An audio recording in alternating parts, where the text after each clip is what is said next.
Hello guys, మళ్ళీ వచ్చేసింది Sujatha. Welcome to crazy mom's kitchen. ఈరోజు బర్బాటీలు నూపొడి కర్రీ ఎలా ప్రిపేర్ చేసుకోవాలో చూసేద్దాం. బర్బాటీల్ని సన్నగా కట్ చేసుకోవాలి. అలాగే పెనంలో ఆయిల్ వేయకుండా నూపప్పు, ఎండుమిర్చి దోరగా వేయించుకుని ప్లేట్లోకి తీసుకుని సాల్ట్ వేసి చల్లారనివ్వాలి. అల్లం పచ్చిమిర్చి పేస్ట్ కొంచెం గ్రైండ్ చేసి పెట్టుకోవాలి. పెనంలో ఆయిల్ వేసుకుని పోపు దినుసులు, కరివేపాకు, అల్లం పచ్చిమిర్చి పేస్ట్ వేసి వేయించుకున్న తర్వాత కట్ చేసుకున్న బర్బాటీ ముక్కలు వేసి కొద్దిగా సాల్ట్ వేసుకొని కొంచెం నీళ్లు పోసి మూత పెట్టి ఉడకనివ్వాలి. ఇప్పుడు నూపొడిని గ్రైండ్ చేసేసుకొని పక్కన పెట్టుకోవాలి. కూర కూడా ఉడికిపోయింది. ఇందులో కొంచెం పసుపు, చింతపండు రసం, టేస్ట్ కోసం బెల్లం వేసి కొంచెం సేపు వాటర్ ఇంకే వరకు ఉడికించుకొని పైన నూపొడి జల్లి బాగా కలిపి 2 నిమిషాల పాటు వేయించుకోవాలి.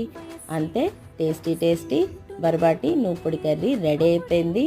మీరు కూడా ట్రై చేసి ఎలా ఉందో ఒక కామెంట్ చేసి చెప్పేయండి.